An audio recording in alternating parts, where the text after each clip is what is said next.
she raised her spirit on high, battled with, resisted, and conquered Satan, to the inexpressible delight of the Lord, and for her greater merit. After the Most Holy Virgin had successfully fought these secret temptations and battles, the serpent instituted a new conflict by means of creatures. For this purpose, he secretly kindled the sparks of envy and emulation against the Most Holy Mary in the hearts of her maiden companions of the temple. This contagion was much the harder to counteract, as it arose from the punctuality with which our heavenly princess distinguished herself in the practice of all virtues, growing in wisdom and grace before God and man. For where the prodding of ambition is, the very light of virtue darkens and blinds the judgment, and at last enkindles the flames of envy. The dragon, through his secret suggestions, persuaded these simple maidens that the light of this sun, Most Holy Mary, would obscure them and cause them to be little noticed, that, on her account, their own negligences were more clearly apparent to the priest and their teacher, and that Mary alone was preferred in the estimation and judgment of all. The companions of our Queen allowed the devil to sow this bad seed in their bosoms, for they were heedless and little experienced in spiritual ways. They allowed it to increase until it grew into a sort of interior abhorrence of the most pure Mary, and this into anger.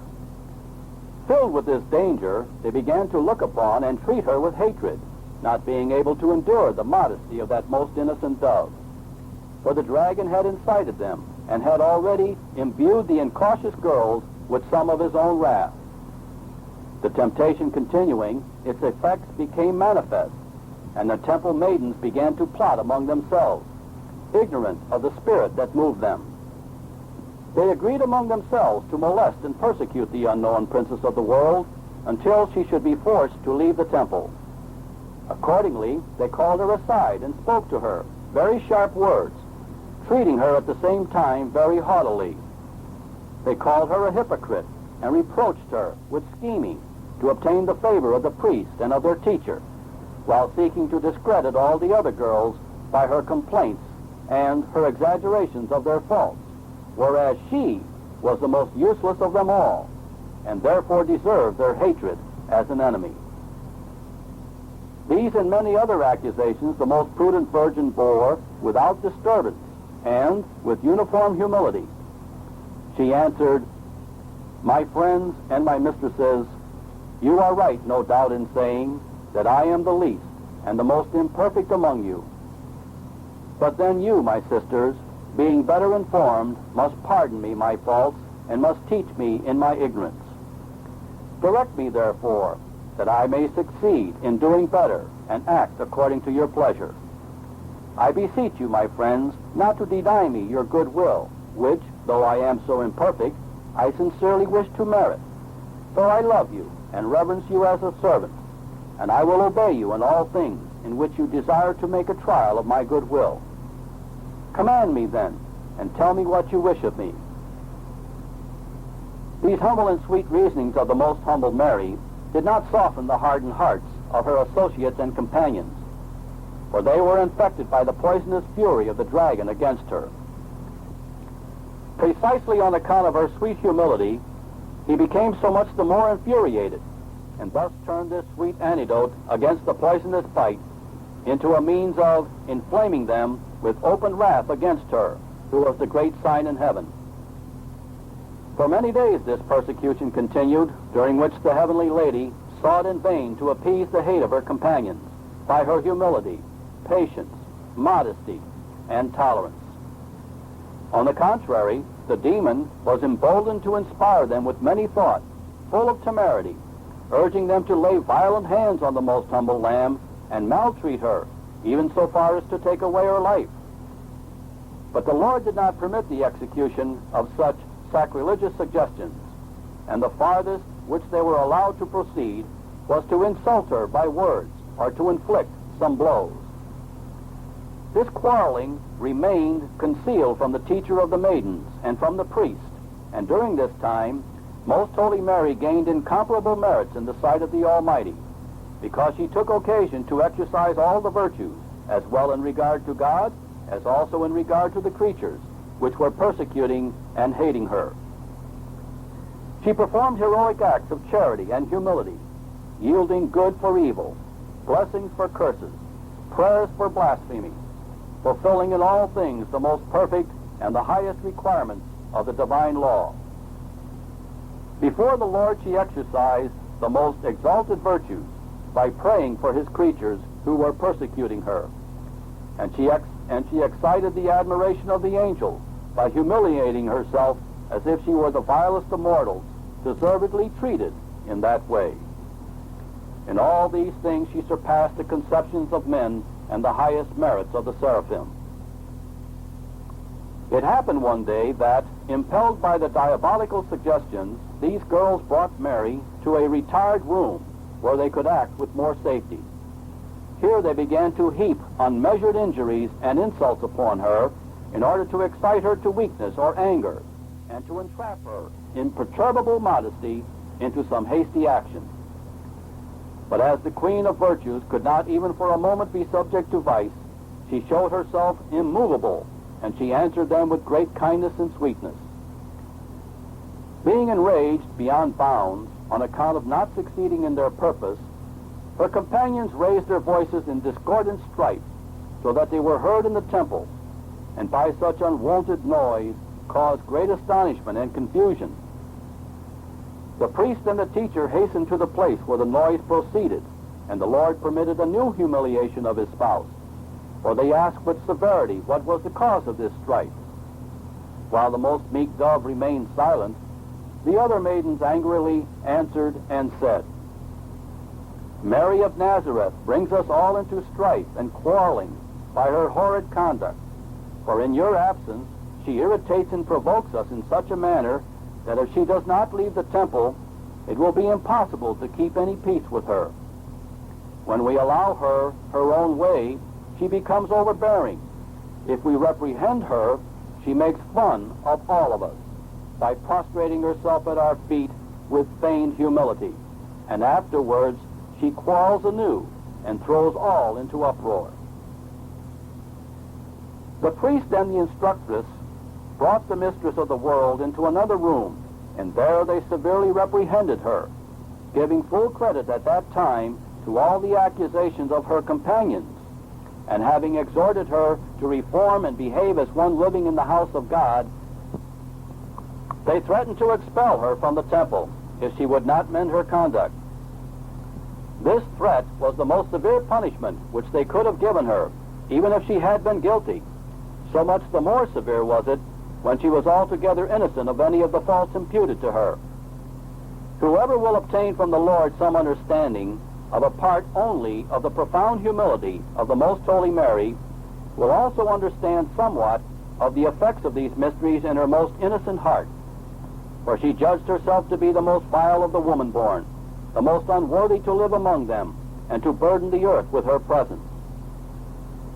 This threat cruelly lacerated the heart of the most prudent virgin, and in tears she answered and said to the priest, "My masters, I acknowledge the favor which you do me in correcting and teaching me, the most imperfect and despicable of creatures. But I beseech you, pardon me, you who are the servants of the Most High, and overlooking my defects, direct me in all things, so that I may reform, and from now on give pleasure to His Majesty, and to my sisters and companions. With the grace of the Lord, I will resolve this anew, and will commence from today." Our queen added other words full of sweetest innocence and modesty, and therewith the instructress and the priest dismissed her, enjoining anew upon her that doctrine of which she herself was the most wise teacher. Immediately she betook herself to her companions, and prostrating herself at their feet, she asked them pardon, as if the faults with which they had charged her could ever have been shared by the mother of all innocence. They received her this time with more goodwill, because they thought that her tears were the effect of the punishment and the warning of the priest and the instructress, whom they had induced to act thus in pursuance of their badly governed passions. The dragon, who was secretly contriving this entanglement, urged the incautious hearts of all these girls to still greater haughtiness and presumption, and as they had now made headway in the estimation of the priests themselves, they proceeded to great audacity in discrediting and lowering the good name of the most pure virgin. Accordingly, by instigation of the devil, they fabricated new accusations and lies, but the Most High never permitted them to say anything very grave and dishonorable of her, whom he had chosen as the most holy mother of his only begotten. He merely allowed the indignation and deceit of the maidens to go so far as to exaggerate very much some small faults which were even in themselves altogether fictitious, but which they accused her of. Moreover, they were permitted to practice many feminine intrigues to which their own restlessness drove them. In these different ways, and in the reprehensions of her instructress and of the priest, our most humble Lady Mary found many occasions of exercising virtues, of increasing the gifts of the Most High, and of exalting her merit. In all this our Queen acted with the plenitude of perfection in the eyes of the Lord, who regaled himself with the sweetest odor of that humble spikenard, maltreated and despised by the creatures who did not know her. She repeated and continued her clamors and her sighs on account of the absence of her beloved. It would not be possible, nor is it necessary, to relate all that happened to our Queen in this test of her virtues. But leaving her at present therein, and considering her behavior, we will have in her a living example, teaching us to bear with exultation all the troubles, pains, and stripes which are so necessary in order to satisfy for our sins and subject our necks to the yoke of mortification. There was no sin, nor any deceit in our most innocent dove, yet in humble silence and patience she suffered ungrounded hate and persecution. Let us then be confounded in her presence, that we should deem slight injuries irreparable offenses which must be avenged, whereas all offenses of whatever kind are to be held but slight by those who have God for their enemies. The Most High was mighty to preserve her from all persecution, but then he could not have shown his power in leading her out of it unharmed, nor would he have given her such dear pledges of his love, nor would she have reaped the sweet fruit of loving her enemies and her persecutors. We make ourselves unworthy of such great blessing in raising an outcry against creatures whenever we are injured, and our proud heart rises up against God himself, who arranges all things, for it refuses to subject itself to its creator and justifier, who knows what is necessary for our salvation. The Lord did not sleep, nor did he slumber, during the clamors of his beloved spouse Mary, although he pretended not to hear them, delighting in the prolonged exercise of her sufferings, which occasioned so many glorious triumphs and the admirations and praises of the supernal spirits. The smoldering fire of the persecution already mentioned continued unabated, in order that the Phoenix Mary might many times renew herself from the ashes of her humility, and in order that her most pure heart be regenerated over and over again to new estates and conditions of divine grace. But when the opportune time arrived for putting an end to the blind envy and jealousy of those ensnared maidens, and in order that their petulance might not altogether discredit her, who was to be the excellence of nature and grace itself, the Lord spoke to the priest in his sleep, and said to him, "My servant Mary is pleasing in my eyes, and she is my perfect and my chosen one. She is entirely innocent of anything of which she is accused." The same revelation was given to Anne, the instructress of the maidens. That morning, the priest and the instructress conferred with each other about the message which both had received. Being now certain, they repented of the deceit into which they had been led, and called the Princess Mary, asking her pardon for having given credit to the false report of the girls, and offering her all the reparation necessary to defend her from the persecution and the sufferings consequent upon it. The enlightenment of the priest and the instructress concerning Mary abated the persecutions of the maidens. The Lord also restrained them and prevented the demon from inciting them thereafter. But the time during which he absented himself and during which he hid himself from this heavenly spouse lasted, wonderful to relate, 10 years, although the Most High interrupted this absence a few times by allowing the veil to fall from his face for the relief of his beloved. But it was not often that he dispensed this favor during that time, and he did it with less lavishness and tenderness than in the first years of her childhood. This absence of the Lord was ordained for our Queen in order that she might, by actual exercise of all perfection, be made worthy for the dignity to which she was destined by the Most High. For if she had continually enjoyed the vision of His Majesty in the manner described, she could not have suffered according to the common order of a mere creature. But in comparison with the frequent visitations of the Lord in her first years, I call the state of her privation of his presence for such a long time an absence and withdrawal of the Lord.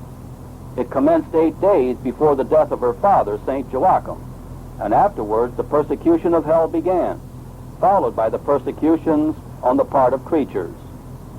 They lasted until our princess reached the age of 12 years. Having passed this age, the holy angels on a certain day, without manifesting themselves, spoke to her as follows: Mary, the end of the life of thy holy mother Anne, as ordained by the Most High, is now about to arrive, and His Majesty has resolved to free her from the prison of her mortal body and bring her labors to a happy fulfillment. At this unexpected and sorrowful message, the heart of the affectionate daughter was filled with compassion. During that night, His Majesty commanded the guardian angels of the Most Holy Mary to carry her bodily to the sick bed of her mother, and one of them to remain in her stead, assuming for this purpose an aerial body as a substitute for hers. The holy angels obeyed the mandate of God, and they carried their and our Queen to the house and to the room of her holy mother Anne. Being thus brought to the presence of her mother, the heavenly lady kissed her hand and said to her, My mother and mistress, may the Most High be thy light and thy strength, and may He be blessed, since He has, in His condescension, not permitted me in my necessity to remain without the benefit of thy last blessing. May I then receive it, my mother, from thy hand. Holy Anne gave her last blessing to Mary, and with overflowing heart also thanked the Lord for the great favor thus conferred upon herself. For she knew the sacrament of her daughter and Queen, and she did not forget to express her gratitude for the love which Mary had shown her on this occasion.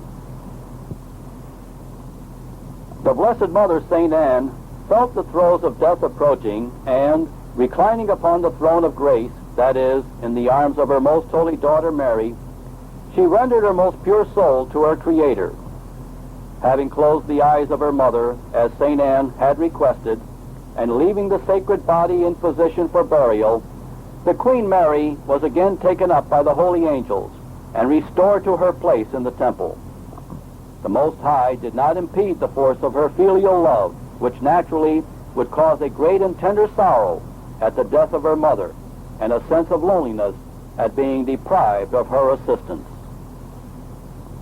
She died not so much in the fullness of years as in the fullness of merits, and her most holy soul was placed by the angels in the bosom of Abraham, where she was recognized and reverenced by all the patriarchs, prophets, and the just who were in that place. This most holy matron was naturally endowed with a great and generous heart, with a clear and aspiring intellect, fervent and at the same time full of tranquility and peace. She was of medium stature, somewhat smaller than her daughter, Most Holy Mary. Her face was rather round, of a suffused whiteness. Her countenance was always composed. And finally, she was the mother of her who was to be the Mother of God himself. This dignity in itself included many perfections.